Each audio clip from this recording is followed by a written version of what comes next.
You're looking well, Karen. What you want? Out with it. I want to know about the sword you showed Blackthorn. Single-edged and extremely sharp. Running around after him again, are you? I suppose I am, yes. But I need to help him find out how to work an edge like that. It's driving him to distraction. Little wonder, I suppose. There's not many like that make it as far as the twins, and those that do go straight into private collections. Which made it nice and easy finding a buyer. Can you tell me who bought it?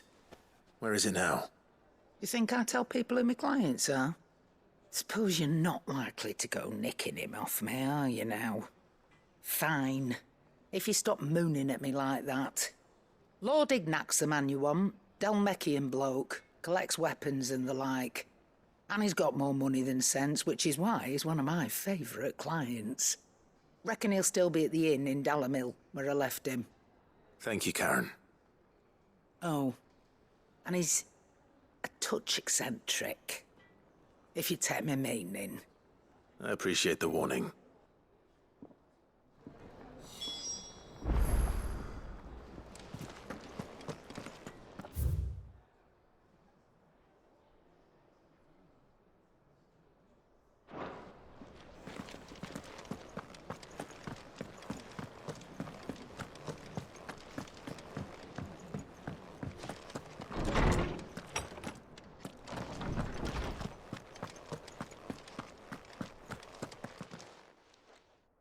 Lawsman, I need to ask you about Torgal. Something's not right with him. He isn't ill, is he? I don't think so. But according to Lady Karen, he seems to have lost his appetite, which is certainly a new development. She says he's hardly been touching his bones of late, and she believes it may have something to do with what happened at Rosalith Castle. I rather think she might be right, though not about his appetite. All canids are instinctively inclined to crack open bones for the rich marrow that resides within, and I see no reason why a frostwolf should be any different. Accordingly, I suspect it is not a lack of appetite that afflicts Torgal, but a surfeit of it. If we assume that his newfound magics require additional nourishment to sustain, it may well be that the bones Lady Karen is accustomed to providing are no longer sufficient. Frostwolves, after all, habitually prey upon far larger animals, whose bones may yield altogether different nutrients. As to where one might find a suitable substitute, some antelopes that graze the meadows of eastern Rosaria have been known to grow to a size more than double that of their lesser cousins. I don't recall ever seeing any that large. And little wonder. The oldest and largest such creatures rarely leave the safety of the highlands for fear of predators. The last elder antelope sighting I recall hearing about took place near Cressida, and that was long before the village was abandoned. Even so, it seems like a good place to start. Good hunting, Clive.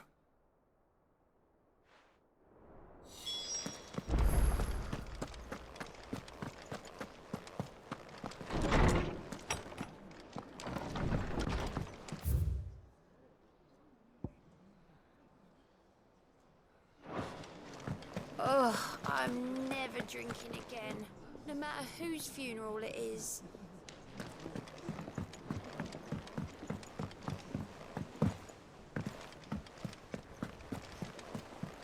Lady Hortense said she'd give us our dresses soon. Mid told me she was building a ship.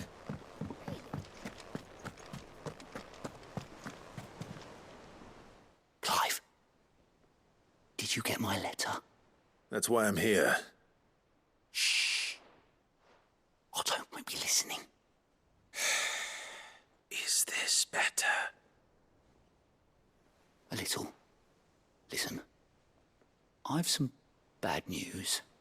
It turns out the hideaway may be slightly behind in its payment to certain lenders, and it may be my fault. But I swear to the goddess, I thought I had the numbers square.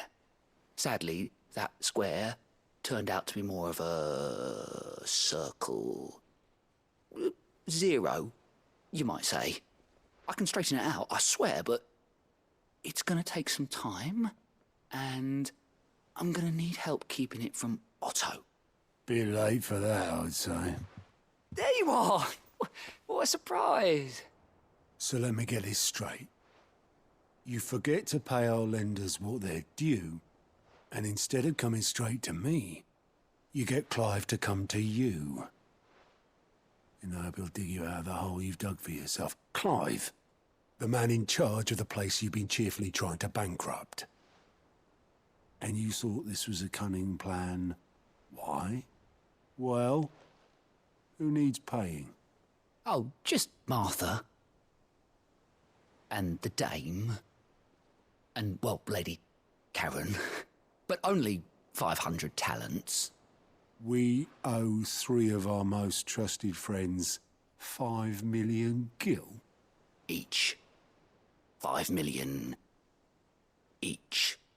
They lent us the bulk of the money we used to rebuild the hideaway, you see, and, well, I must have made some sort of oversight. Those ledgers were my responsibility, and it was my decision to entrust them to you. This is my fault. Do we have that much to hand? I can always ask my uncle. No, we don't. And no, you won't. We've lightened Lord Rossfield's purse enough. After the king's ransom we had off him, he deserves better than to see our begging bowl. Besides, we'll need to learn to stand on our own if we're gonna make this work. All right. But that doesn't mean you have to shoulder the burden yourself. Is there anything I can do to help? There might be. How'd you fancy taking these to Martha and the dame? Rocks. Rocks, he says. Worth 1,000 talents apiece, these are. A little something Sid and I set aside for when times got lean. And I reckon 15 million in overdue debt probably qualifies. I just hope our associates' eyes are a bit more discerning than yours. I'm sure there will be. Should be me making the rounds, really. But you know how it is with this place. Orders to bark, arses to wipe, and all that. I know. Which is why I don't mind going in your place. Go. Do you know why I only gave Master Clive here 2 star rubies? Because you'd rather Lady Karen killed me. Because I'd rather Lady Karen killed you. Yes. Well, I suppose this is goodbye then. Don't worry. I'm sure Karen will understand. Really? Do you think so? No, I don't.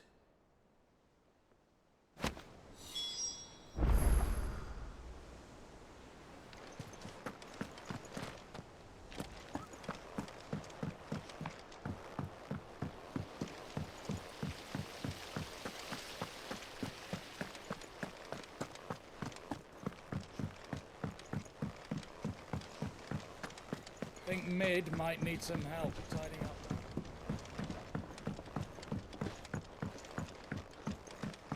Well, here, Sid. Reckon you might be just the man to help me out of a bit of bother, if you've a mind to. Let's hear it. Well, it's about this alembic the chief's got me making. Lovely bit of kit it is. Bung in a solution you want splitting, and it will separate it out, just like that. Problem is, it won't always get rid of all the impurities. And with some of the stuff we need it for, that ain't good enough. Which is why I've been looking for something to filter the liquid we'll be cooking off. And that's where I was hoping you could help me out. I imagine Ty could get some use out of this alembic too. Distilling medicines and the like. All right. Why not? Proper job! So what exactly do you need for this filter? Nothing but bomb ash'll do, says the chief.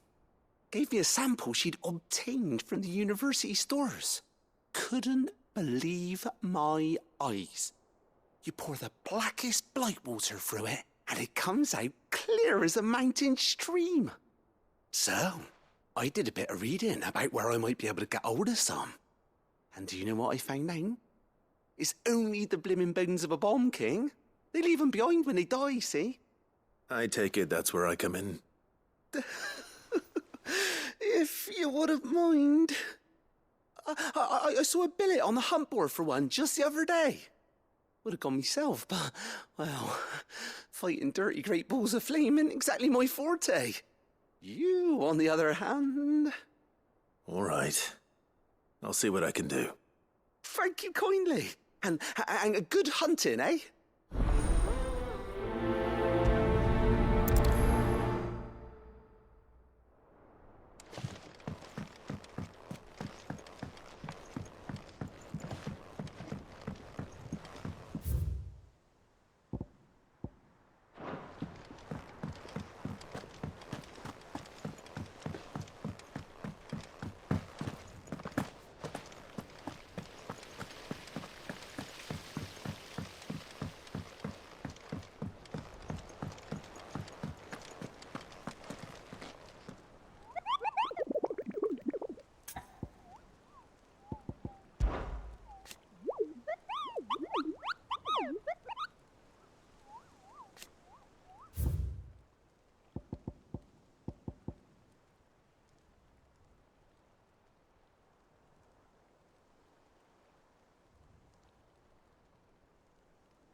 Keep them pilgers nice and chilled. Look at this place. We spent half...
This isn't gonna be easy.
Rest well.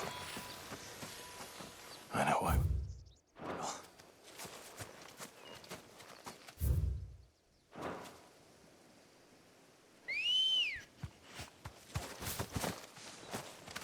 Ready, go?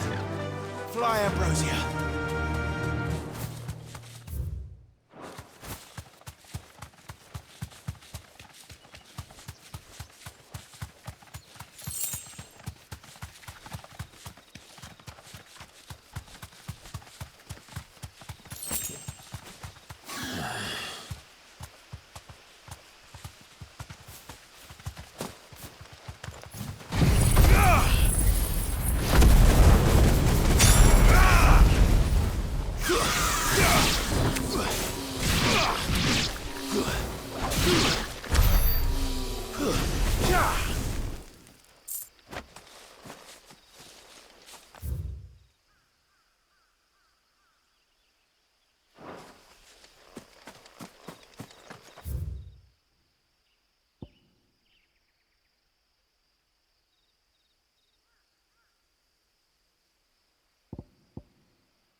There's talk that the glass gate flood.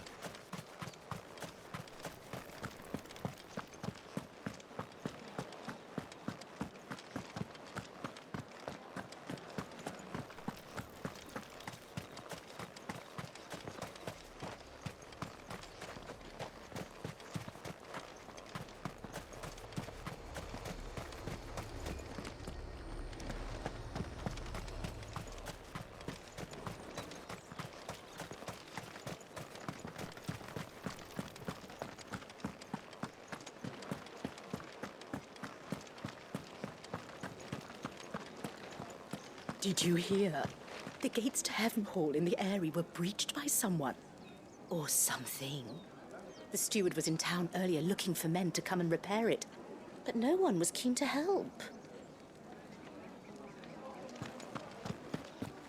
I want to see you again tonight.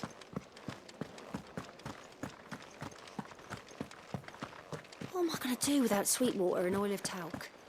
Still no caravan. Milady, I come bearing gifts. Gifts? Whatever is the occasion.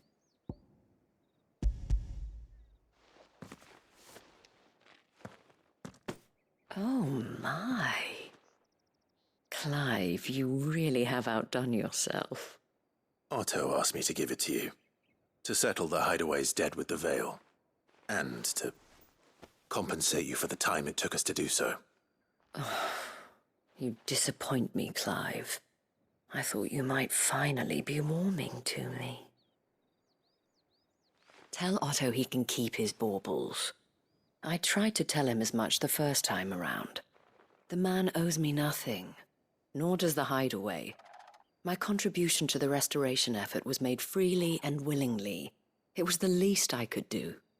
You once told me Sid did you a kindness. I'd like to do the same. Please, accept it. For my sake. And for Otto's. For all of us. For all you've done. It is rather fetching, isn't it? Very well. Otto is lucky to have you, Clive. I doubt anything could ever replace his son. But you and the others at the Hideaway are the closest thing he has to family. Otto had a son. Long ago, yes. Sid told me Otto lost him when he was just a boy, and blamed himself for not being able to stop it. I don't know how it happened, whether there was anything he could have done, but it was clear that it weighed heavily on him. I didn't know. How could you have? I doubt anyone did. Besides Sid, I've never met a man more keen to bear his sorrows in stoic silence. An ill habit, given that both have always been surrounded by friends desperate to help them. I'm beginning to see that.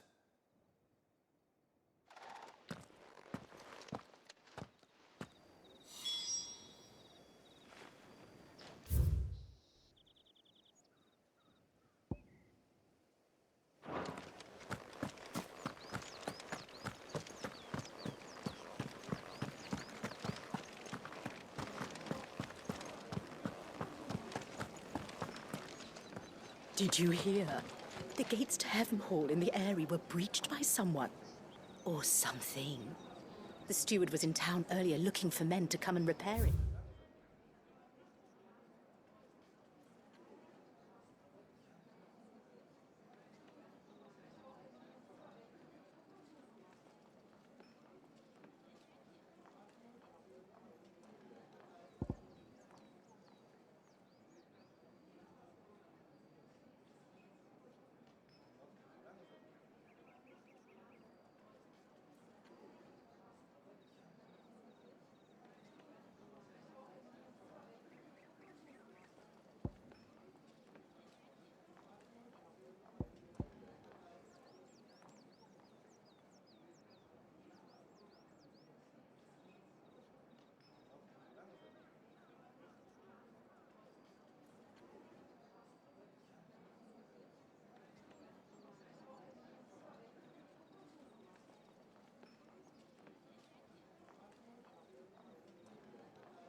But no one was keen to help.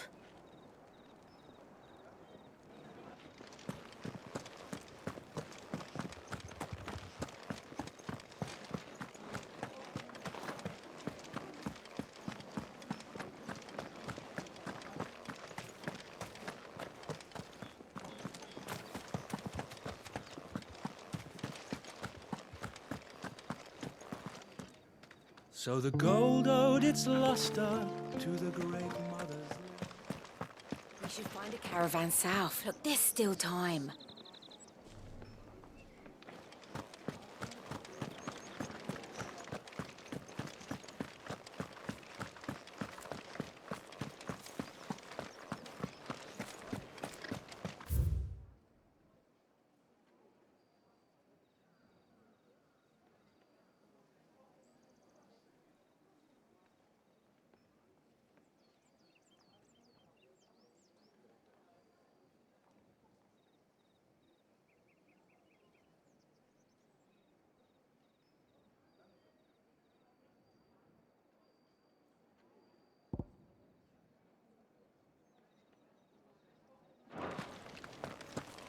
Not many travellers heading north these days.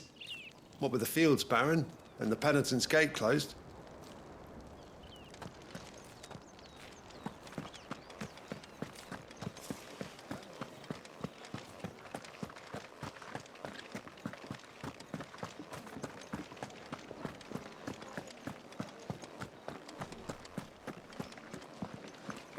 I sent to the capital for a new bearer weeks ago, but I haven't heard a word since.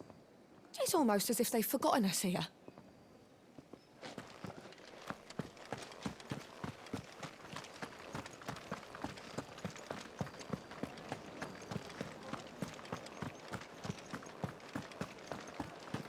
Citizens are free to come and go as they please.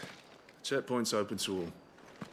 You'll find little beyond Northridge, though. When the throne moves south, most with any sense followed.